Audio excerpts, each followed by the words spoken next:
Dude, what are you doing playing poker? BTC is at 11k. I checked the price. It's at like 9k now, isn't it? Go to grind our way back up.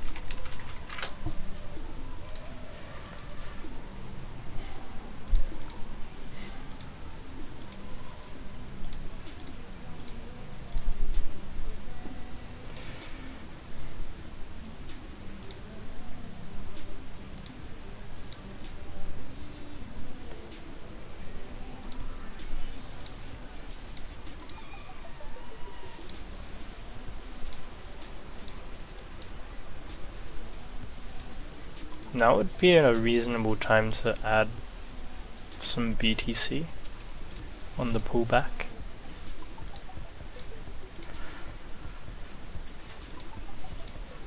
I think that would be pretty good.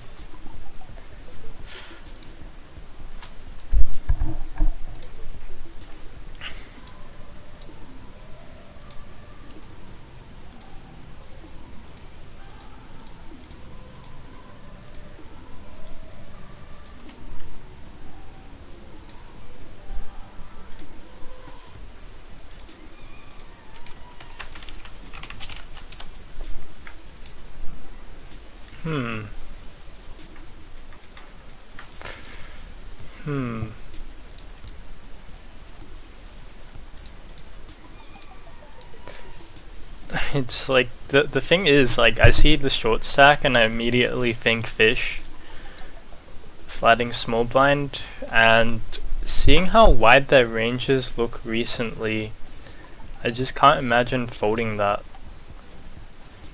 since they're just gonna have so much junk in their range.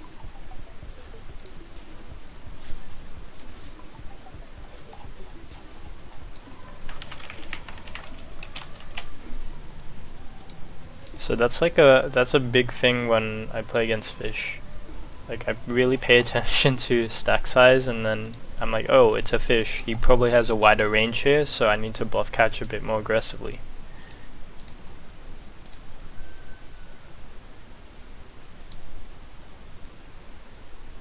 Congrats on the long. Did you almost caught the bottom of that dip. But yeah, that's like, I don't know if it'll like hold that level, so I'm waiting for a bit more confirmation before I actually put in an entry.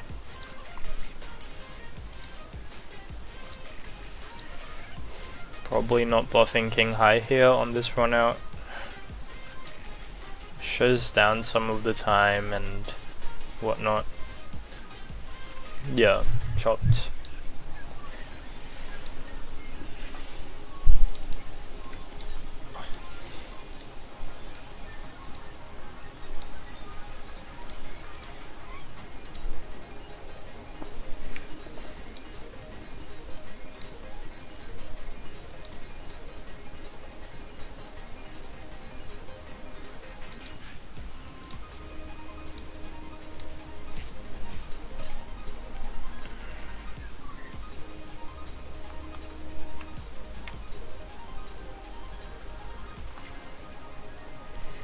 So today's topic, if you can call it a topic, I was going to focus on talking about investing. Let's also talk about trading, I guess, to some extent when it comes to discussing investing. Basically, let's start off with like what investing really is, like the essence of it. The essence of investing is ultimately you put your money into something and you expect to get something out of it. That's what investing is. Or it doesn't even need to be money, it can be time. So you give up some type of resources, whether it's money or time or something else, and you put it into something and you expect a result. But yeah, that's the essence of it really. So once you have that down, let's think about the different ways you can really start getting into investing.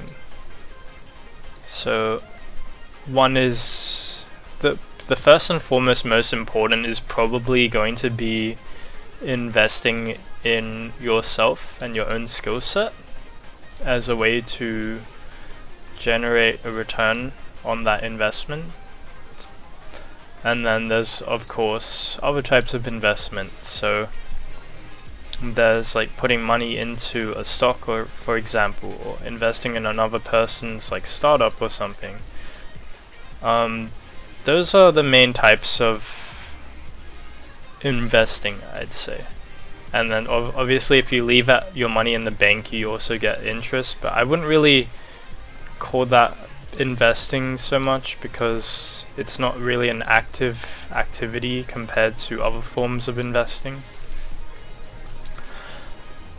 So let's talk about kind of the self-investing part of things. So basically every bit of time you spend learning a new skill set or improving an existing one is a type of investment in terms of giving up your time. Investing is when you 100x long BTC quick to nah. That is not really a form of investing, I'd say. But getting back to the topic, so investing in yourself, that's like the main type of investing for me, I'd say. So education of different types. So for example, learning poker is a type of investing in yourself. Sometimes you can be paying with money again, or you can be paying with your own time, and you have to kind of decide what is more worth it usually. So sometimes it might make sense to invest your time in something but not invest your money in something. So some different types of considerations there, I guess. Gonna be value betting the river.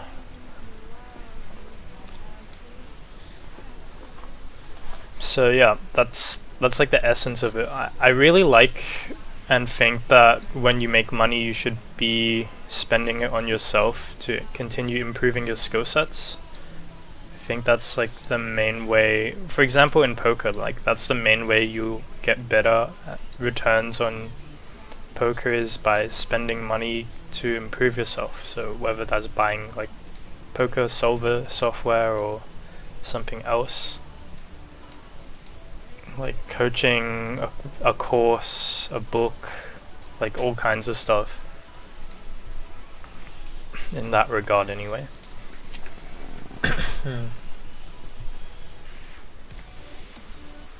So you have that, and I think like also you have like a trade-off between whether you invest in your existing skill set or another skill set. Whoa, he jams. Pretty much a jam. Anyway. So let's get on to like the next form. So next form is putting your money into something else that's not really related to you to get a return from it. So that will basically involve a lot of research usually of some sort.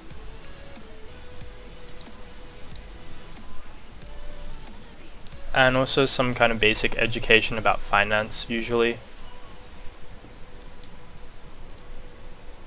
Part of investing your money should involve investing some of your time first, I'd say. So you're putting money into, let's say, like a stock, or you're buying cryptocurrency. Before you buy cryptocurrency or a stock, you should try to learn about what you're buying and try to understand the future potential returns that you can expect from that kind of investment. So that can involve looking at historical stuff, that can be looking at growth prospects for that thing that you're buying. And yeah, it's really interesting to think about. how you're going to allocate money to different types of investments. Ultimately, it can be based on your personal levels of risk as opposed to other things that you could be thinking about, like the return. So it's like a risk to reward consideration when you put your money in stuff, or sometimes people even put their money in something because they believe in it, blah blah blah, whatever that means. I believe in this cause, and then they put their money in it. So like donating to churches, for example, I don't know. But then they kind of don't really think about what they get back. Well, I guess they do think about what they get back in return. Sometimes the type of investment you're making won't actually be returning money, it might just be returning utility. So what I mean by utility is you kind of feel happy about something, or you get satisfaction from putting your money in something. So you can, if something makes you happy, you can consider that a form of investment if you're deriving utility from it. So this is like really like economics type stuff here, but it does apply to when you're thinking about all kinds of topics, like even poker. You can really understand why people play this game in a certain way by thinking about economics and utility. And for some people, they derive a lot of utility from just gambling itself, like the process of like not knowing what the outcome will be in a certain situation. And then other people, like myself, are basically playing this as a way to make money while also having fun. So we kind of play a bit differently as a result of that. The also depends on like the existing skill sets that we have. So that's the start of the investing topic. I think we could make this stream a bit better if you guys kind of ask questions on investing, so that can be like what kinds of investing I do. I mean, I'll start talking about that as well. So if you think about investing, like I've probably mentioned crypto a few times, I've even done a technical analysis stream. Generally, you want to, before you start doing that, actually spend time thinking about and developing skill sets for finance. So I've taken finance courses. I've also done a lot of self-study, read books on finance, trading, etc. And those really help with getting knowledge first. And I mean, there's kind of two ways to get it, right? Again, time or money. So you could put your money in, and you can, like let's say Bitcoin, you can put your money in when Bitcoin was 20k and lose a bunch of that money. That will gain you knowledge. Or you can put in your knowledge, like you can put in time and get knowledge, and then you put in your money and you get a return. 500 NL has 15 players. Gonna hop in. I mean, I'd like to see more players before I do that, probably. What we could do is have like one table up of 500 and one of 200, but for the purpose of this stream, I don't really want to be playing 500 because I have a topic that I want to discuss today, and I think it's not going to flow as well if I'm having to concentrate a lot on playing poker itself. I'm just going to jump back and forth, and that's not going to be good for my win rate or for the experience of the stream. So I'm keeping it at 200 NL.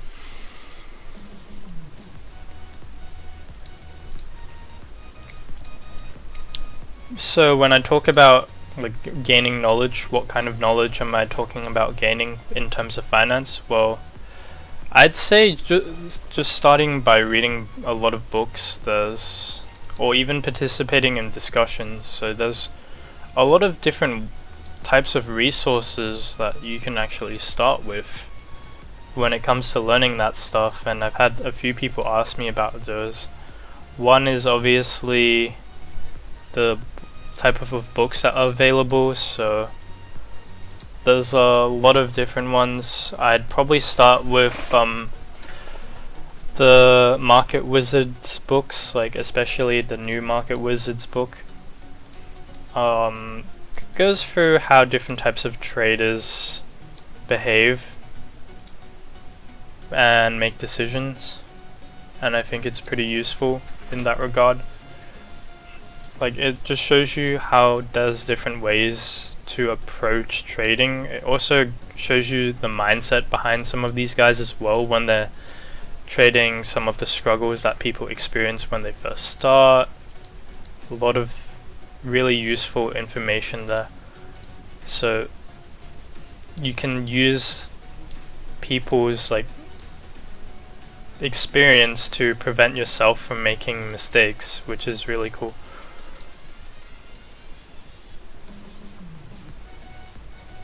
This is probably quite close when it's first middle position. Has learning finance and trading helped you in other areas of life? I think it's given me a different way to think about decision making, but a lot of it doesn't apply to other areas of life, like exercise. I guess you can use some, like, there's definitely things that like connects between the two, and I'd say it's like, let's try and think about how it's helped, if it has helped. I mean, having more money obviously helps you with stuff, right? Having financial knowledge helps you make money, helps you think about how you want to spend your money more efficiently, also helps you analyze and make better decisions when you study finance. So a lot of the time, like even when playing poker, well, poker has also helped me make decisions better because I think about things from a probabilistic standpoint now rather than an absolute standpoint. So a lot of the time people think in kind of absolutes. So for example, if you say, oh, buy Bitcoin, people think they're either going to have a lot of money or have no money at all when they buy it, lose all their money, right? Not necessarily true. You can still have quite a lot of the money that you put in when you make a bad trade. It's about managing risk. It's not necessarily like, oh, this is such a risky volatile asset that you will lose everything if you buy it, that you put your money in. So it's like that.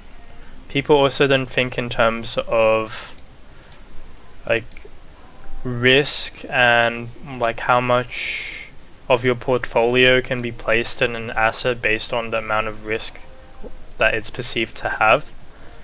So this is like where people get things wrong a lot of the time. So people are like, oh, I'm just gonna, like, why would I invest in Bitcoin? I could lose a lot of money. Well, if you think about it, you can sometimes make outsized returns as a result of like small investments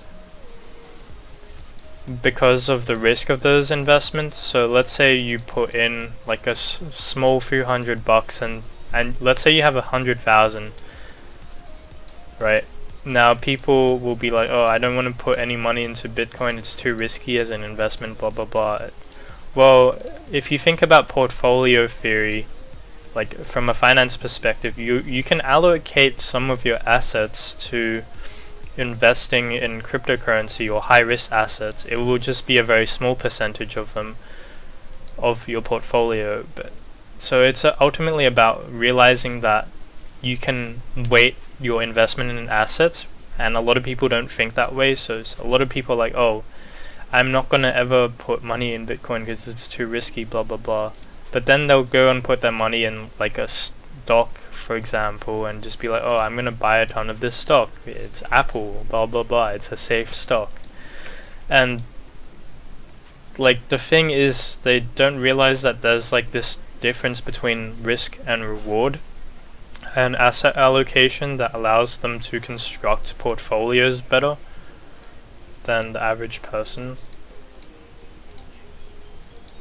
Check raising here because I think they overfold, very simply put. This is a close turn.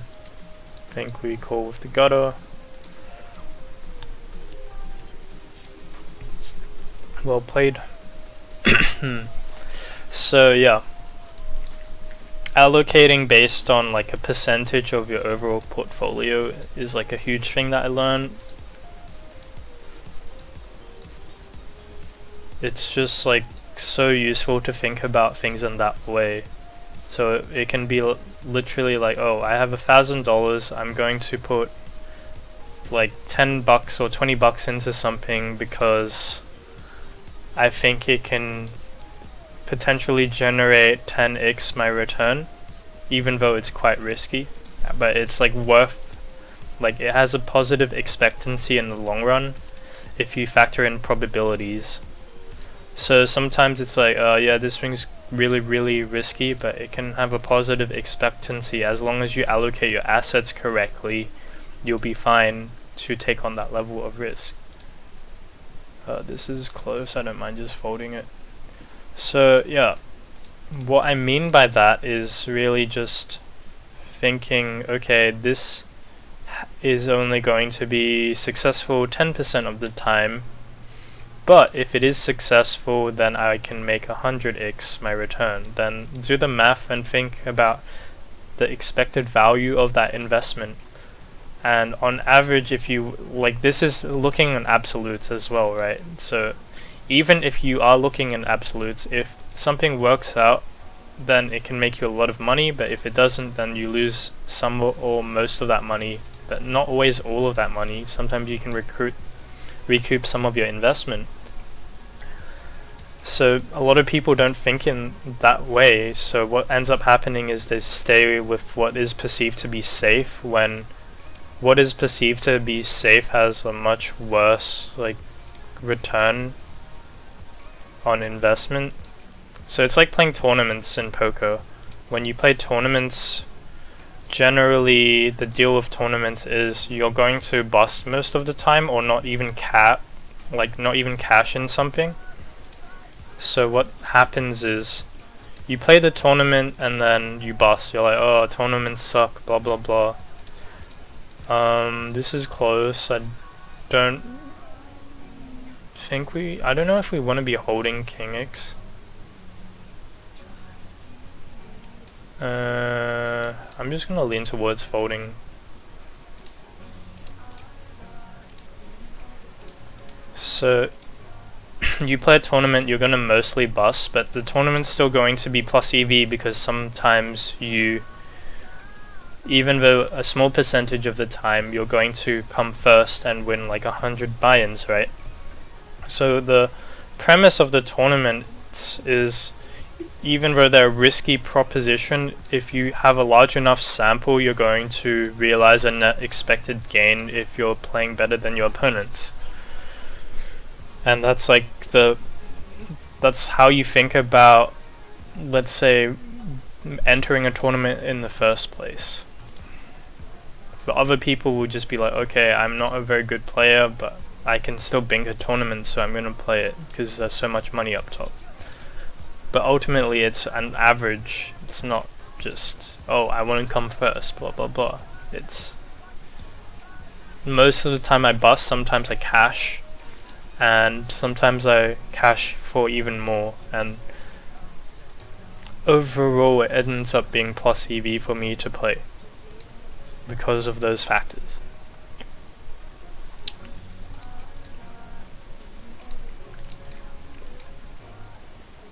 But you need to also like control your risk, right? That's why you have like 200 buy-ins to play tournaments usually. Pretty gross spot.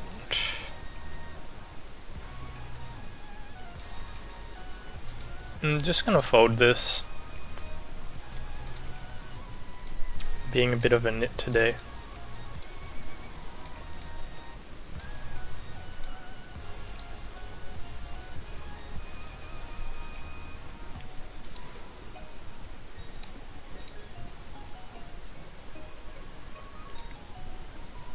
So yeah, like Blozzy is saying, that's what I do with my crypto portfolio.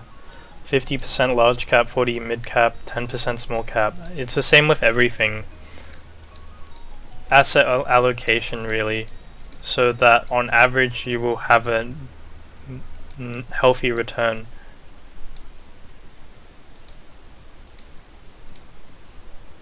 And if you design it that way, you're also controlling your risk a lot. But it's not necessarily like the problem with the crypto space, I'd say, is like it's quite volatile, so you have to be prepared for the swings, just like in poker.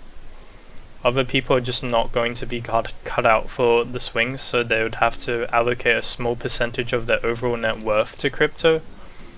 So for a lot of people, I'd say like less than 10%. But in some cases you can allocate more. Folding that 2-pair, yeah, well, the 2-pair shit on that board because it's bottom 2-pair, plus there's a straight possible. So the value of the 2-pair is actually trash, and that's kind of a result of relative hand strength understanding, that the guy can have better 2-pair in that line and also straights. So very, very simply folding there.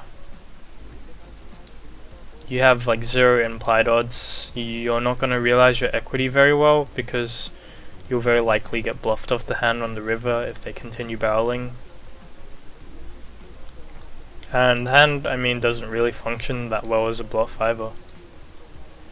Any recommendations for learning portfolio theory? Read books. I mean, like the academic literature is there for a reason. Like typical finance stuff, really. But like working it out for an individual is like very, very different than working it out based on like other stuff. It's like portfolio stuff is really subjective and individual based. Sometimes you can be thinking in terms of enterprise, but usually not.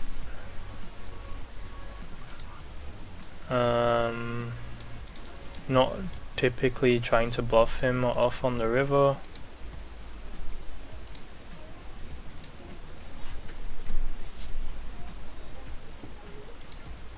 So I'm gonna try and answer some questions now, because we have a few of them popping up in chat. One from Toad Spice. So let's have a look at this one.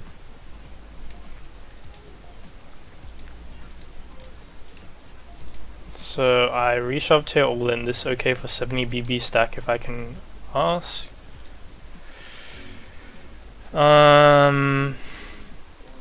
So this button, is this UTG versus button? If it is, I would probably, oh, it's not 70.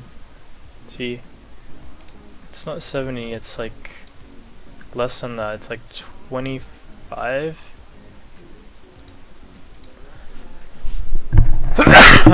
Excuse me. So yeah, this is looks like a standard spot to just 4-bet jam. You can also call, but I can't see this being like bad unless the guy is quite tight.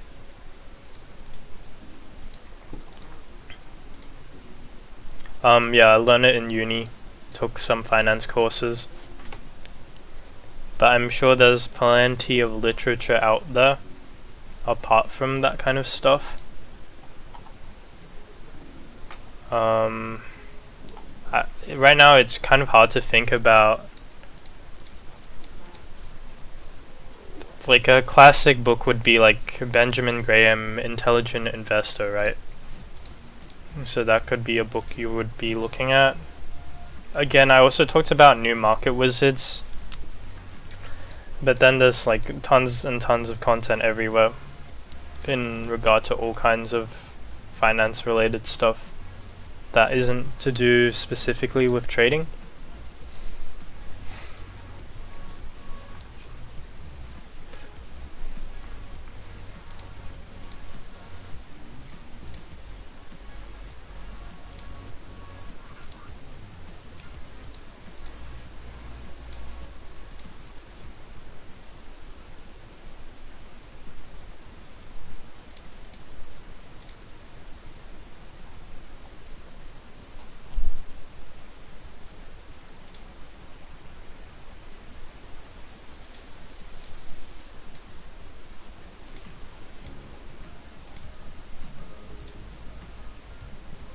River straight, but the straight is the bottom end of it, so we're not really getting called by worse, since the only hand that causes maybe a chop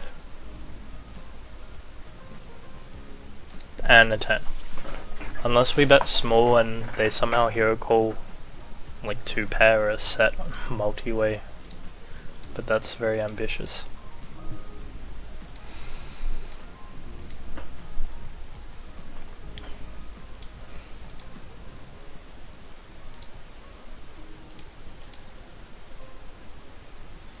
Ace or check raise, will be continuing with top pair and folding the turn on a turn that improves a lot of his bluffs.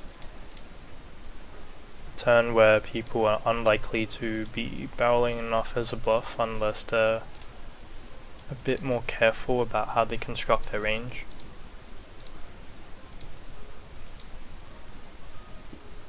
So yeah, don't need to be calling there on the turn, especially when he bets larger than the size of the pot.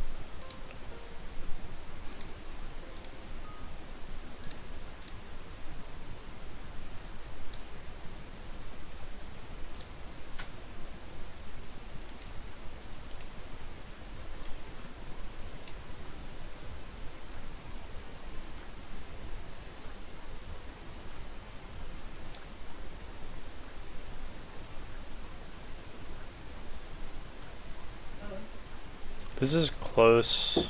This is a really close spot. Can you talk? Yeah, just gonna fold first 1/3. And ace king, pretty standard 4-bet call. Need to win the flip. And we do. Nice.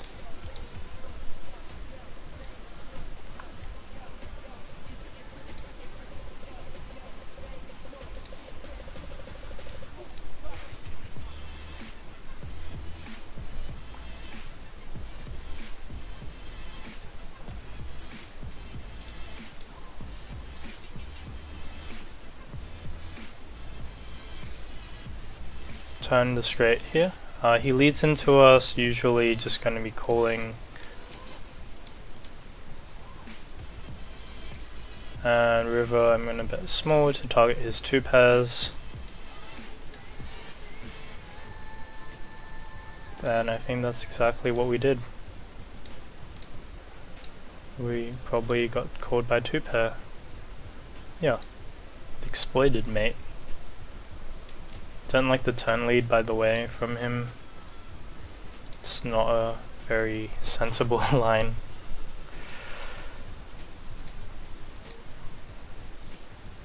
Folding to jam.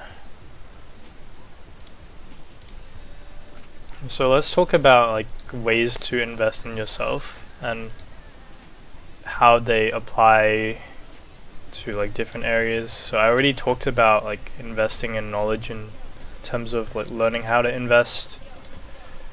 Well, ultimately, again, think about the return that you're getting from each dollar that you're investing and how it relates to like your future returns, a lot of the time it's really worth it to spend money early on so that you can get it back later. But sometimes there's like the immediacy of wanting to get money that people experience. Really just a long-term kind of thought process compared to a short-term one. So there's always like the short-term immediate gratification that people want, and then there's the longer-term gratification that just, or like the sustainability aspect of gratification and being happy long-term as opposed to short-term. So I mean, think about drugs, right? If you think about any recreational type of drugs, what they give you is they give you some kind of immediate gratification, and then long term they can have effects that basically reduce the amount of happiness and gratification you can experience. So from a biological perspective, for example, like consuming, let's say like MDMA or something, will affect your serotonin levels, which will affect your happiness over like the next few days, for example. Like you have like a high and then it wears off and then you need a recovery phase. And some people also experience addiction, which can be very harmful as well. But just like reading about a lot of the experiences that people have with experimenting with that stuff, you can see that long term it might not be a very good investment. Over short term it might lead to gratification. Same can be said for doing all kinds of other things. So you can like eat healthy, or you can choose to eat something that's not so healthy and feel like that gratification, and it's okay to like do that, but just realizing that you will need to calibrate that to prevent long-term effects. So keeping things in moderation, of course. Not everything can be taken in moderation though.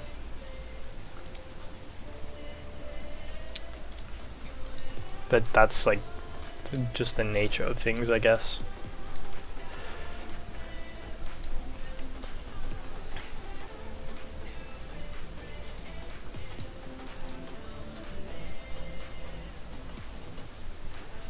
So what can you do that kind of maintains or sustains happiness long term? Well, creating good habits, I'd say, is like one thing. So keeping up an exercise routine of some sort, maintaining other aspects of your health, so regulating how much unhealthy food you eat, or even just knowing what's unhealthy in the first place as well for you, because it's a bit more of a personal thing. This is close. When he makes it this size, I think we can probably call. And we get a really good board for us. So we're just gonna bluff. So yeah, Blowsy, see you later. Enjoy the wisdom. I try to cover different types of stuff on this stream. I mean, it's probably not your typical poker stream that you watch. A lot of them are really focused on entertainment. I want to do a bit more than that. Because while I like the entertainment aspect of stuff, I really think that the amount of content and the type of content people are drawn to nowadays is going back towards that instant gratification kind of content, and I want to provide a channel that shifts that content a bit more towards more practical things. So things that can actually help people once they've gone and watched that content. And that's the point of this being an educational stream, as opposed to an entertainment kind of stream.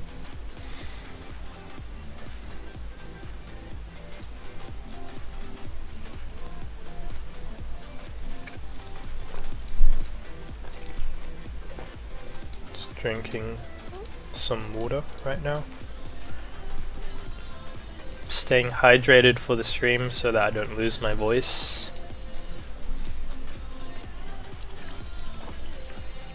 But yeah, think about how much content you're consuming and how much of that is going to be helpful to you long term after you've watched the content, and how much of that content is just so that you can kind of relax, have some fun, that kind of thing. And you'll probably see that the majority of people are consuming content that is not going to really have too much of a long-lasting impact on them in terms of how it helps their lives.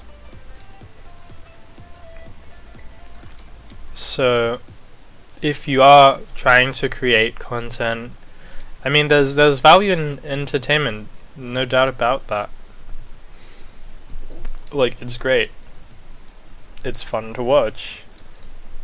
But then you want to balance out the content that you're watching for fun and enjoyment, and also the content that you're watching so that you can grow as a person and kind of meet your longer term goals.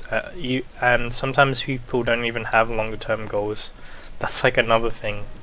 So thinking about like what kind of things you actually want to achieve in the long run is just huge.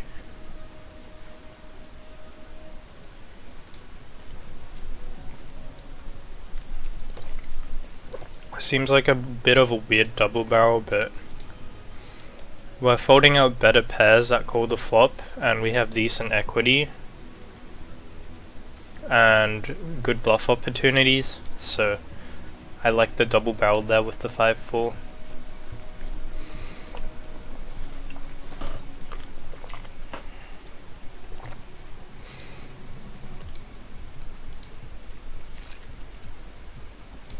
A little bit of noise in the background, but I don't think it should be too audible. Like, if anything, the background music should drown out the sound of sirens that I'm hearing right now.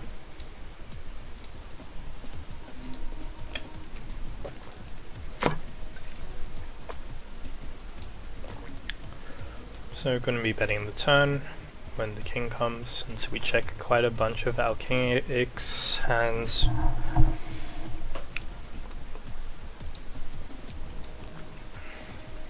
So now let's kind of go into what content is actually going to be valuable for you long term, or in terms of like inspiring or creating growth in your life or change in your life. Well, I mean, lots of different types of stuff. So it can be skill specific. So here you're watching me streaming poker. I'm showing you guys how I play, and basically this will give you ideas to improve your game.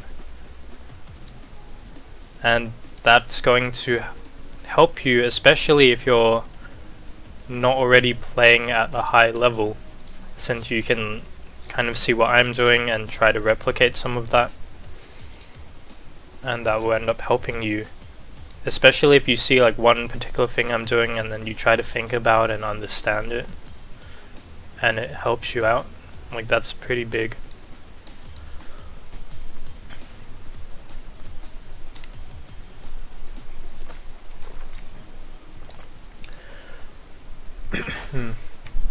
Just gonna probably check down here or unfold to a bet.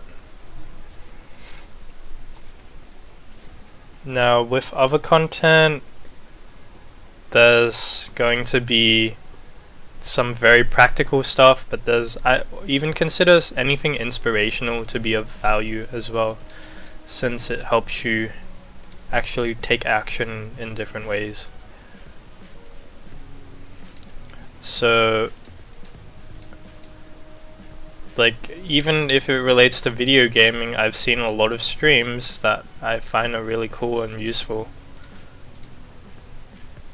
in terms of them helping you like become a better player in games. And I love that the esports scene is growing, because that is something I've always enjoyed watching, especially like the high level competition from really good players.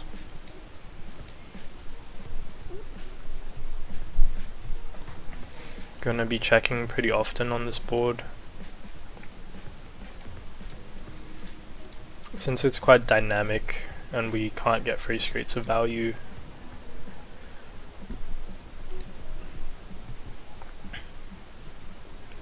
Then there's the other content, which is very instructional, so sometimes it can be like a how-to kind of video that I'd like to watch.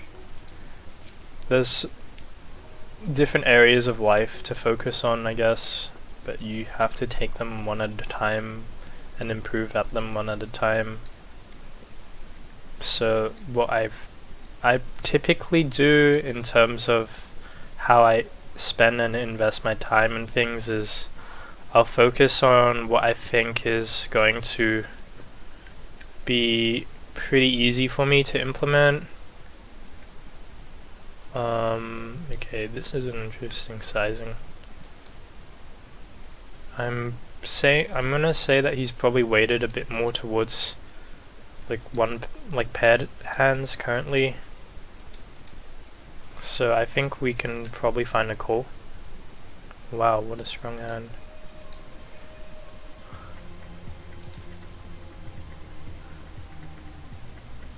So this will be a bluff on the river without spades in our hand. Typically, sometimes you see people check aces there, which I'm not surprised by. But then they also have a bunch of check hold, check fold type hands that we'll see.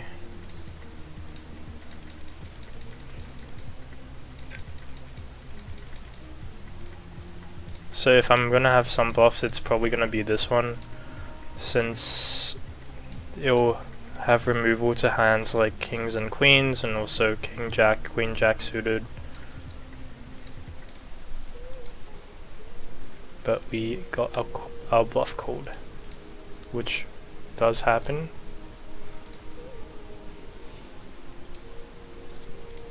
But we bluff it anyway because, well, it's likely to be plus EV.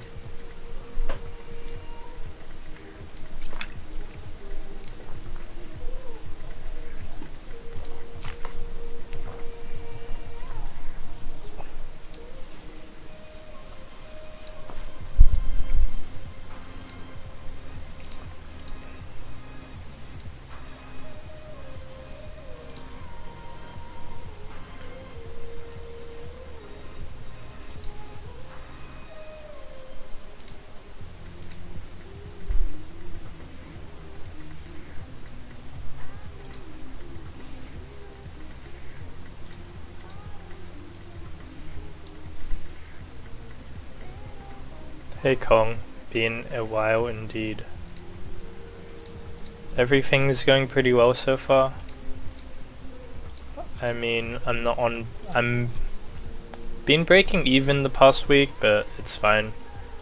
We had a really good run the week before, and then usually you just have to play out the break even stretch.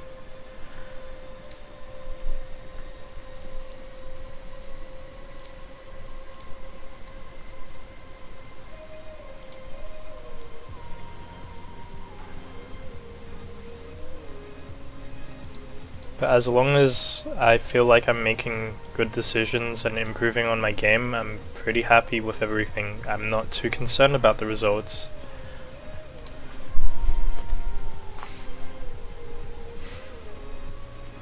have been doing a bunch of hand history analysis of some high stakes players, so found a few things that I'm going to be looking to integrate a bit more into my game.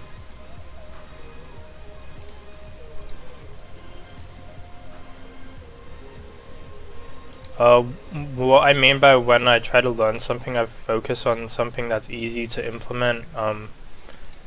Basically, the idea is that of the 80-20 rule. So when I talk about the 80-20 rule, I'm probably bluff catching this. When I talk about the 80-20 rule, I am talking about like the Pareto principle, which is something that's come up a few times in a lot of like literature and books that I've read, and it's basically the idea that 80% of your results will come from 20% of what you're doing. So for example, in poker there's like 80% of spots are going to be like pretty straightforward, so once you get the hang of those spots, then you've already captured most of the win rate that there is, and then continuing from there you have like decreasing marginal returns on the time you spend studying something. So in terms of doing the easiest thing to implement, it's like grabbing the low-hanging fruit. Let's use that analogy. And what I mean by that is, like, let's say someone has a massive leak. Two pairs, probably a fold here without an ace. So let's say someone has a massive leak, right? If they have a massive leak, then their priority should be to focus on basically fixing that leak. Now, if they instead decide to work on a different leak, then they'll encounter a problem. Okay, this line looks kind of weird. We have a pair and like the pot odds here probably lean us towards calling. We have a pair and an open ender, so we can hit a set or we can hit a straight. So once we've put that much in the pot, I think we're just meant to call. It's pretty unusual to see a double check line with an overpair as well. So let's try and get back on topic. So easiest thing to implement. Let's say that you want to improve your health. What's the easiest way to improve your health? That's kind of what I mean. So try and figure out what that thing is and then do it. So in some cases that can be just going to bed a bit earlier. That could be going and getting like 15 minutes of high intensity workout going. It doesn't have to be spending an hour or at the gym or something. Like, it's about efficiency rather than about like doing what's perceived as like working hard, blah blah blah. Like, working hard is not as important as working efficiently, because if you can work efficiently you can do less with, well, you can do more with the time you have than other people.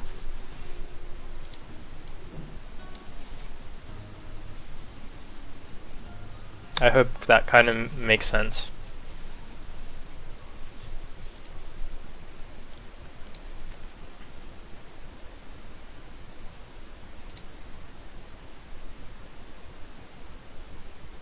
Probably checking this board once we have two people in, since both their ranges somewhat connect with it.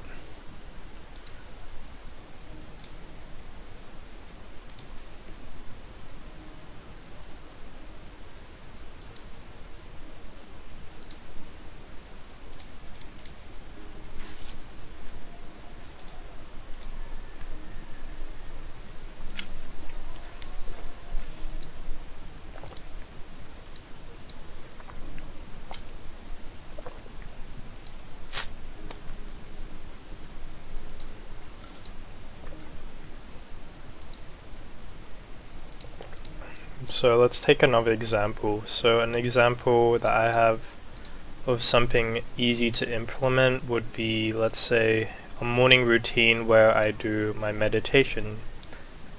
So a lot of people, when they start with meditation type stuff, is they try to go straight in and do like an hour of meditation or 30 minutes, when it's just completely impossible for them to actually achieve that sustainably. So like they might be able to do it for like half an hour once, but then they'll just like not be able to continue doing it because it's such like a hard thing to maintain. So what happens there is, you, instead of doing 30 minutes, you start with 1 minute per day, or you start with 3 or 5 minutes per day, and you work your way up. And over time you have that habit and consistency that you've developed that can allow you to extend the amount of time you're spending gradually. And that's like a very important way of doing things, rather than trying to jump straight into stuff. Here I'm going for a check call.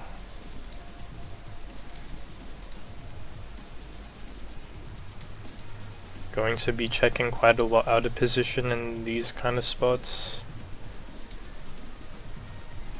Checking again on the turn. Also again planning to be check calling. Again, so reasonable size.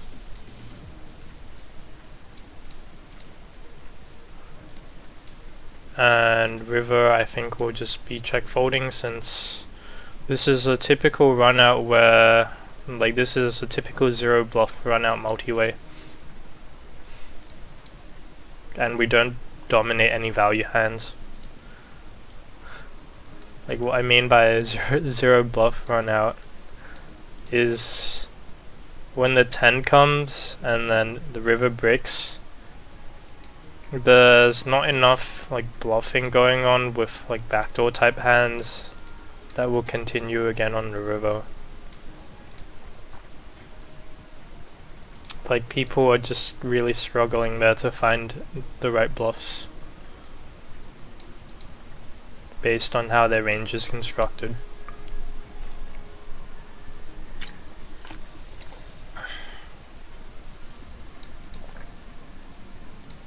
So I think we just bet half pot on the turn with this kind of hand. And then on the river we'll probably need to check back a bunch. Here I'm just gonna jam since he's short.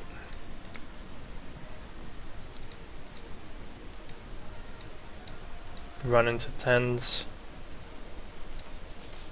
Well, run 10s into jacks, I mean. But again, pretty standard spot when they have less than like 20 or around 20 big blinds.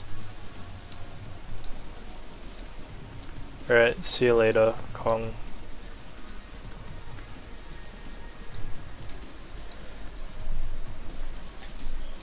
I think I kind of have gotten numb to like coolers and bad beats and whatnot. It's just like you just get used to it. I mean, it's more of something you experience when you play tournaments, but I don't experience that too much in cash games.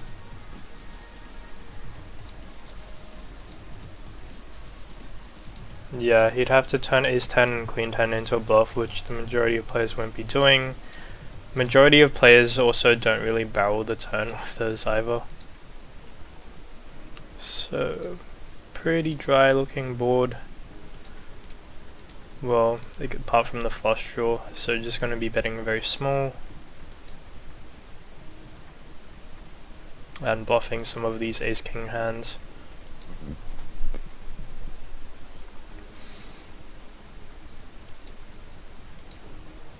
I mean, occasionally their range will have some hands that can call.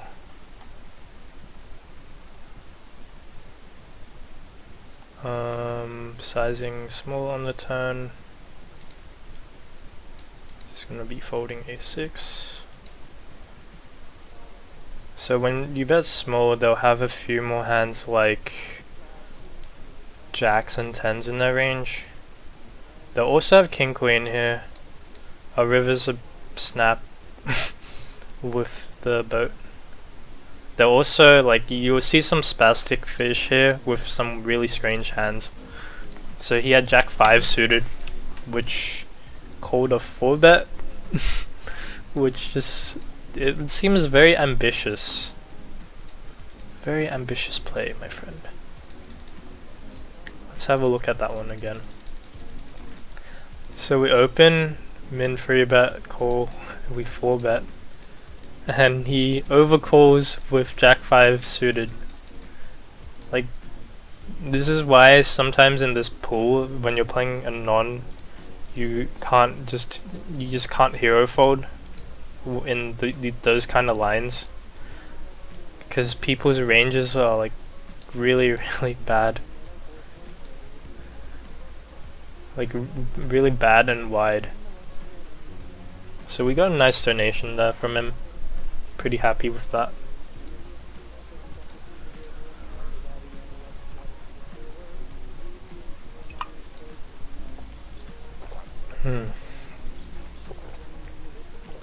This is a fold against 3x.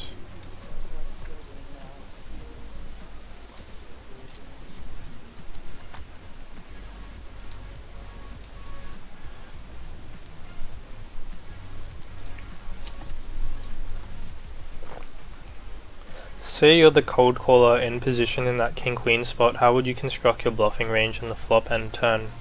I don't have a cold calling range there, so I wouldn't have to construct my range there, since I'm mostly playing squeeze or fold.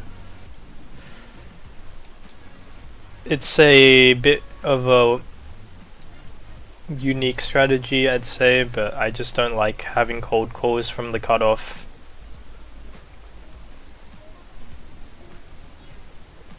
I just don't think it adds much EV to my strategy. River's likely to be a check. So we have the same hand. How would you construct your bluffing range if you did have a cold call range though? It's quite tough, but I think I would be barreling some pair plus flush draw there. I have to think about that hand quite a bit. It's actually like one of those spots where you're like, do I have bluffs here? Not really. I'm gonna bluff this pair to fold out 9x and jack-x. He has a straight, so of course he's just calling. From sizings, clearly you're MTT specialist. I did play my fair share of MTTs. I think like you'll be surprised how often these sizes are also used in cash games, and how well they apply to cash games as well. I think the main thing that MTT players don't do that I do is use overbet sizes, but I don't use them too often.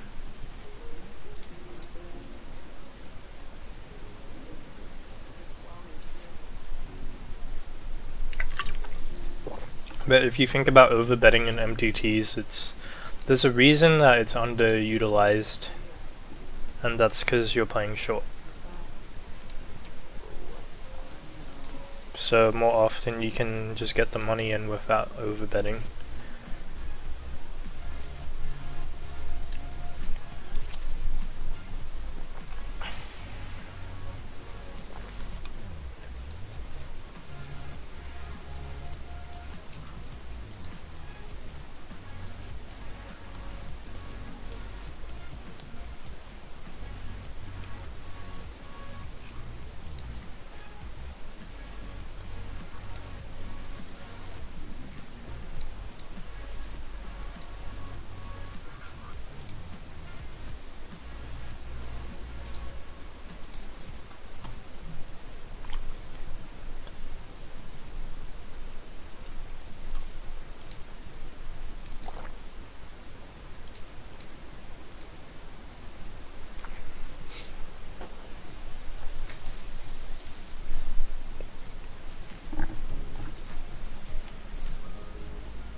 Run into aces. Oh, we hit the king. Cracked. Cracked.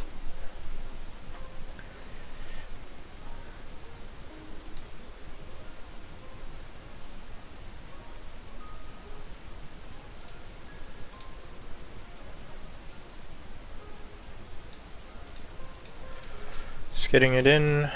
Ooh, run into nines. What a shame. What a shame.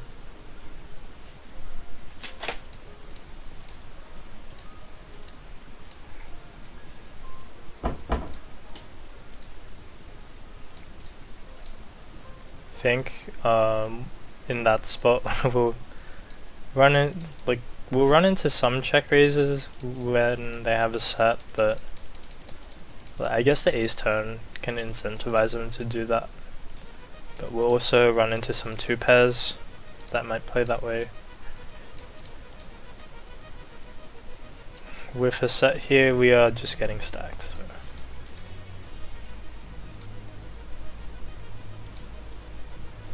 How's today going? Let's have a quick look. I think we are down a little bit.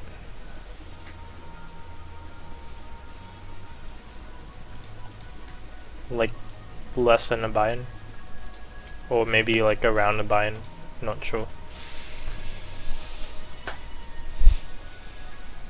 Did just get stacked by nines, so you know.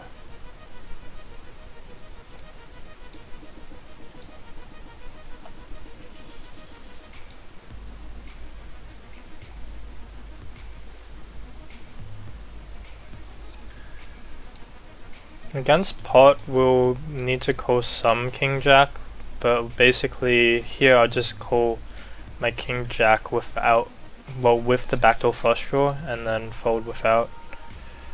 Here, let's think about what we want to do. We probably want to just be calling mostly against that size.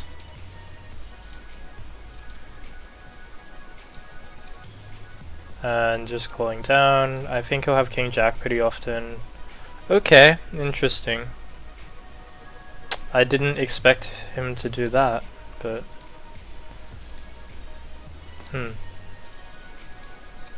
do I like the play? Well, if you think about his like the idea there with that play, there's some merit to it, because we won't have like all the king jack here when he bets pot on the flop,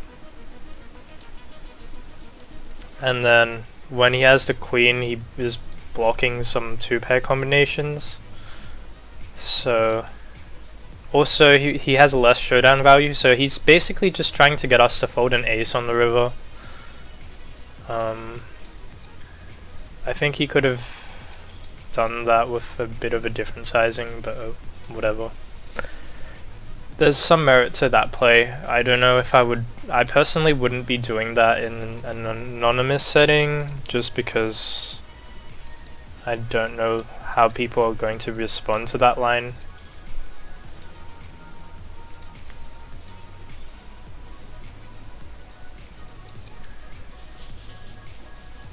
But there's some merit to it. Down. Minamo says he's down about 11 binds over 2 days. Made some mistakes, but a lot of situations I had the better hand. Yeah. Downswings are pretty common. Like, just usually expect some kind of 10 bind downswing throughout your samples. Sometimes you just get destroyed all day. Like, we fortunately haven't had any of those, like, disaster type sessions, but I've had my fair share of those in the past, and they're really, really rough to get through.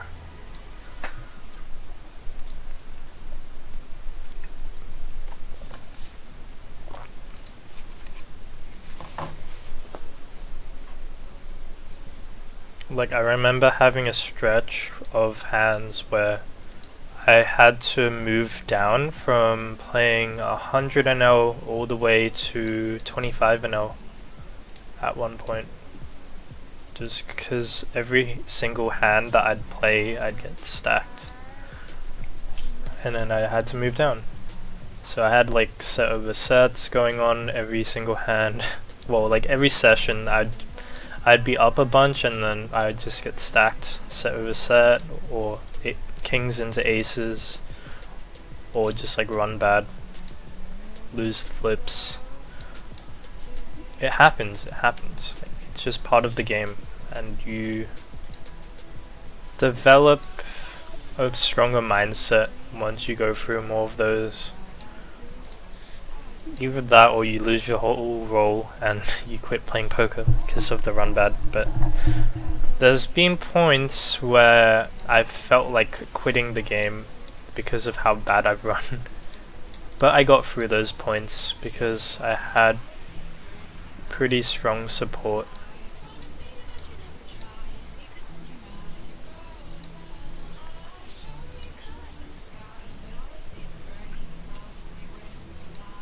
Like, a lot of the time when that happens to you, you're just going to lose confidence, but then you get a second perspective, you get someone to review your hands with you, and then you realize, oh, most of these pots that I'm losing, like the buy-ins, are from spots where everyone would have gotten stacked.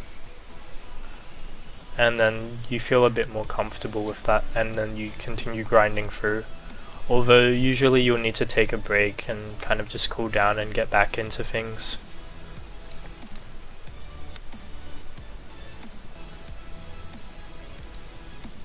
Like now my downswings are way less severe than they used to be because I've learnt to manage them a lot better. So that involves quitting earlier when I know that I'm not playing as well. That involves a lot of different things.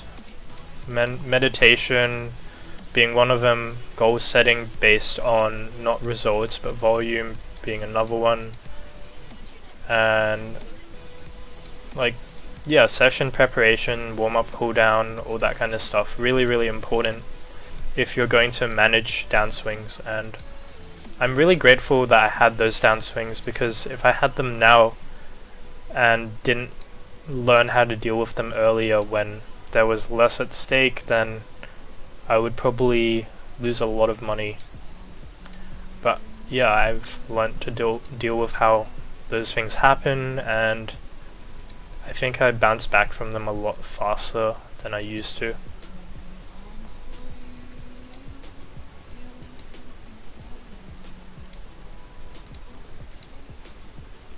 I think it's much better to have those downswings earlier in your career than later, since they teach you a lot.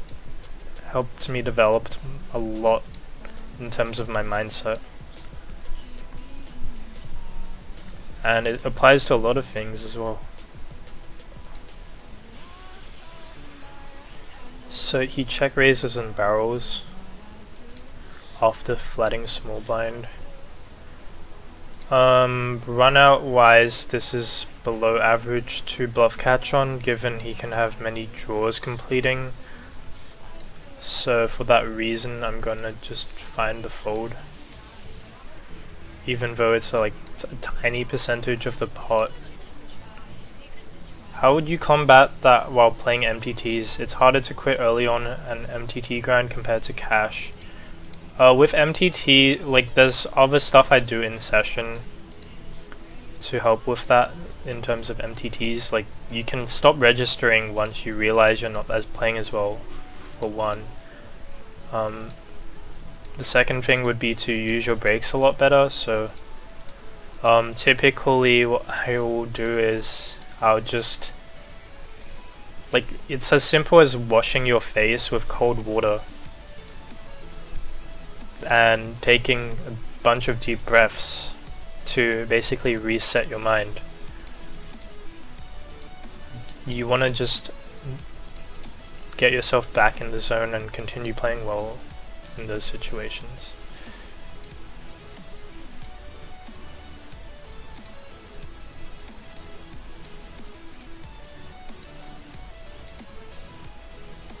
So this is an above average bluff catching situation when hands like 6-7 are present in his range.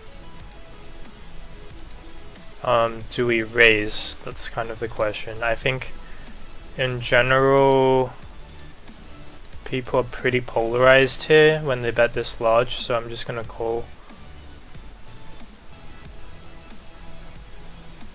Like, I don't think he's betting so large with just trips. Interesting spot here. A bit of an unfortunate river for us. Or fortunate river, depending on how you look at it. Again, like, spot where I think people are not value betting thin enough and many bluffs possible, so I'm gonna call. But yeah, okay, 8-7 offsuit. Shouldn't even be in his range pre.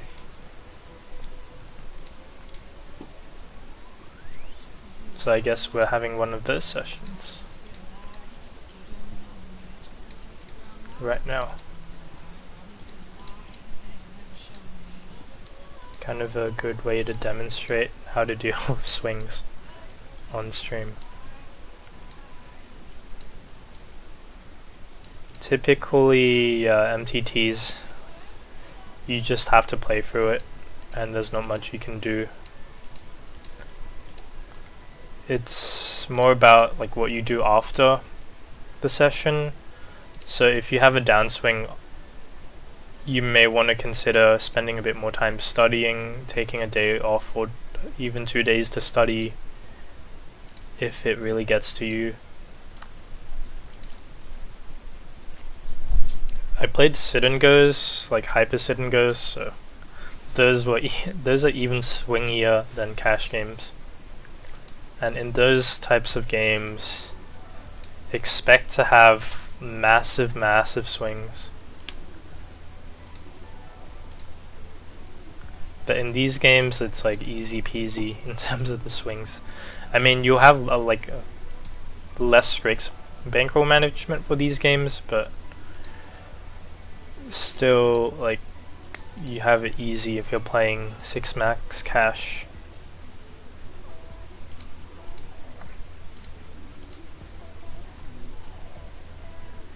So how are we going now? Let's have a look. Down 2 binds this session. So not a disaster. Put on relaxing music, yeah. It's always good when you're listening to something chill.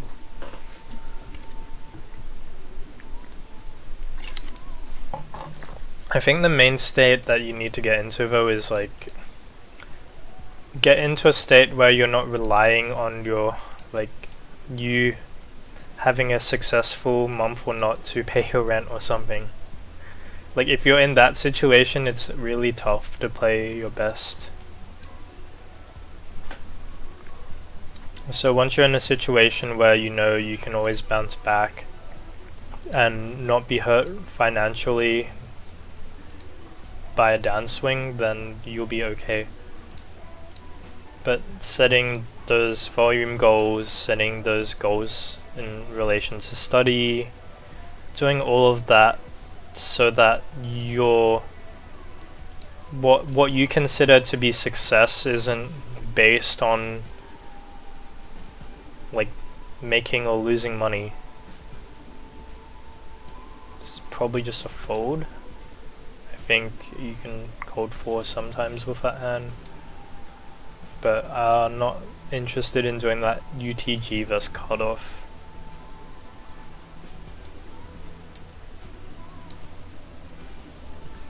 Hard to have a downswing when ACR keeps getting DDoSed. Well, I haven't been playing on ACR too much lately. Do you feel streaming while playing makes you a better player? I definitely play better when I'm not streaming since I have more time to concentrate and focus on spots, but there's some accountability as well when you're like seeing other people watch you play, which changes the dynamic a bit if you're not used to it. So like for me, I feel like I'm accountable to not spew, so that I'm a good example of how to play well for you guys, and that can probably affect my mentality a little bit when I'm playing. So maybe I don't spaz out and go for a bluff occasionally every 1,000 hands that I might have if I'm playing by myself. But I'm at a stage in like my development as a player that doesn't really happen. Whereas in the past it probably did. Probably just fold this with a player behind. Do have a gut shot to the nuts, but it's got some of the outs reduced because flush draw is present. So I'd rather be raising a hand with a flush draw in it than just a gut shot.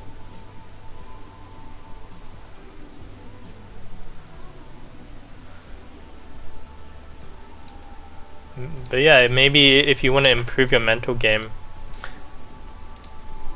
stream yourself playing, and then either people watch you on life tilt as you downswing and lose buy-ins and buy-ins, or you become better and control yourself because you don't want to be embarrassed by what is going on while you're streaming.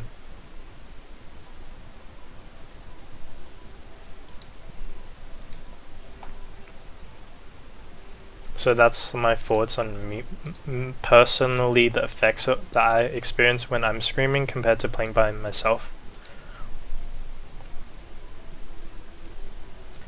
When I'm streaming, I revert to forcing myself to take more simplified strategies than trying to play more complicated mixed strategies, which I'll often be doing a bit more while I'm playing by myself.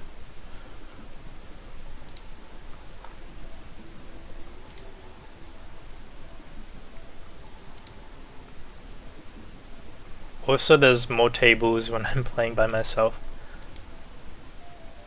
So like 2 tables for me is actually pretty chill.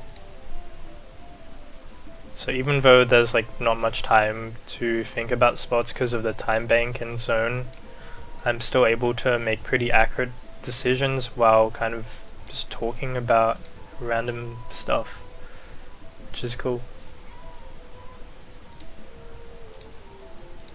So it's now 3:43. I'm gonna stream for probably another, let's say 7 minutes, and then once that's done I'll wrap up the session.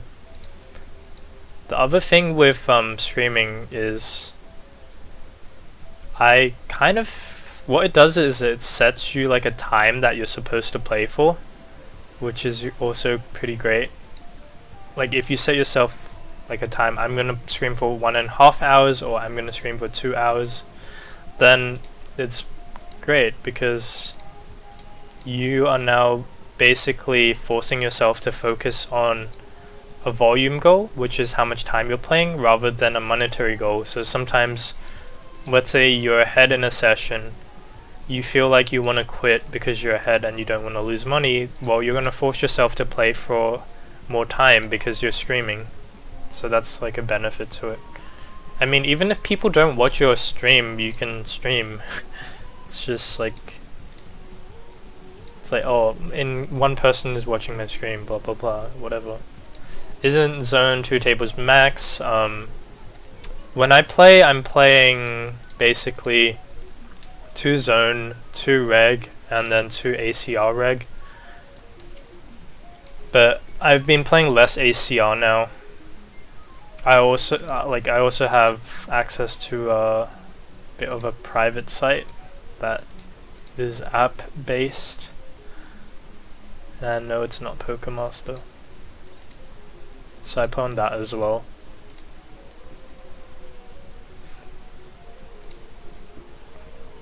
Multi-accounting. Nah, I don't do that.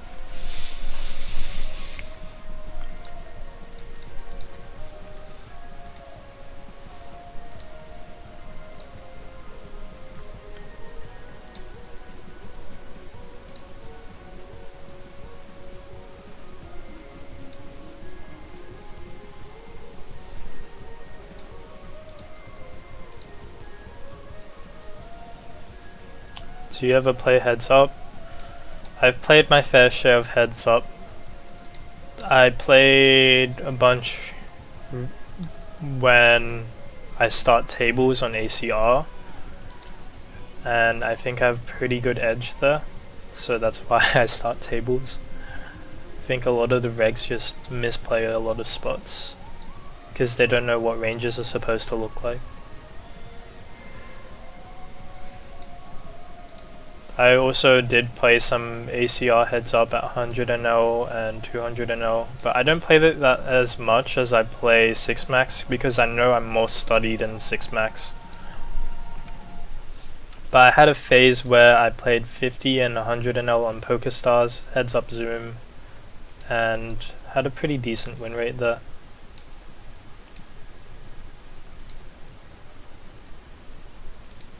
But that phase is kind of over because, well, for me there's more money in 6 max than there is heads up.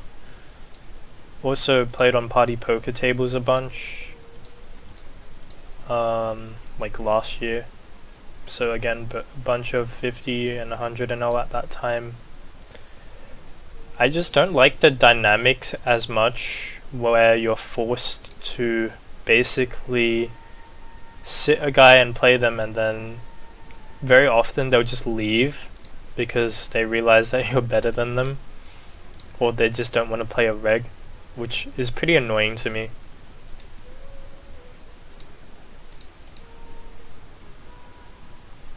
Heads up ranges are very wide post flop, so you end up having to mix a lot. Plus you get a lot of shove fold guys at low stakes. Oh, I really don't like playing when people sit with like 40 BB, it's just really annoying. I'd much rather play at 100 deep because the edges are just like not worth it when you're playing 40 deep.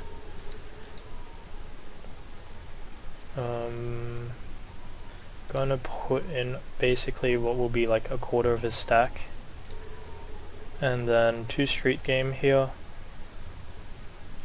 Bet flop, jam turn.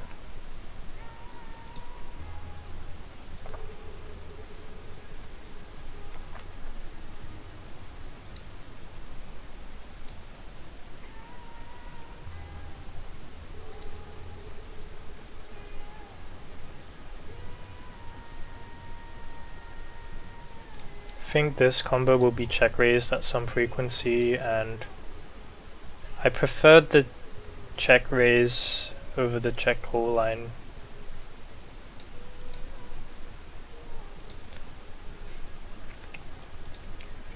Mainly I'm thinking about like the type of run out coverage I'll have with this type of hand.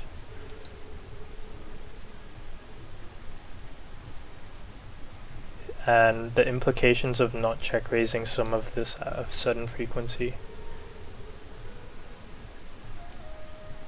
And pretty easy check fold for me on the river.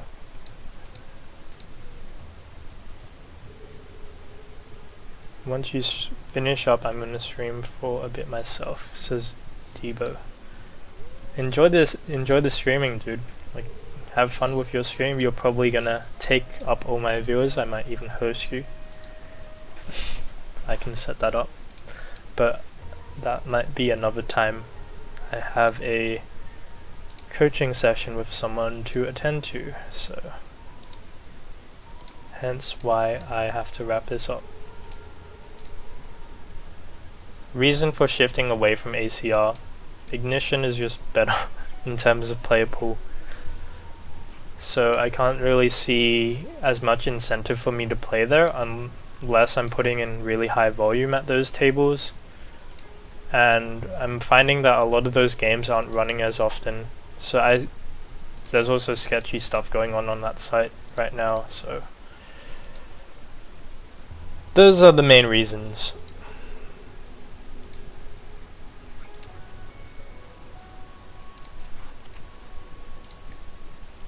On this board, instead of betting 4, I'm betting 3 because 4 is just a bit too large. And turn, we can be barreling some 8x of clubs here and barreling on the river depending on the run out. Another board where we can just bet small.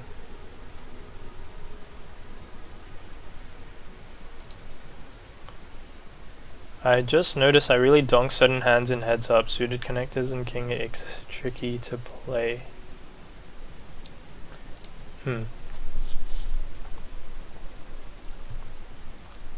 Not sure what you mean by that, but I think heads up, like, just ranges are quite wide and you need to figure out how to balance different lines correctly. But yeah. Alright guys, gonna wrap this up. Hope you enjoyed this stream. We'll probably upload this one on YouTube since I thought it was pretty valuable. So, see you guys tomorrow. If you're coming to watch the stream again, I'll be streaming around the same time. Right, later.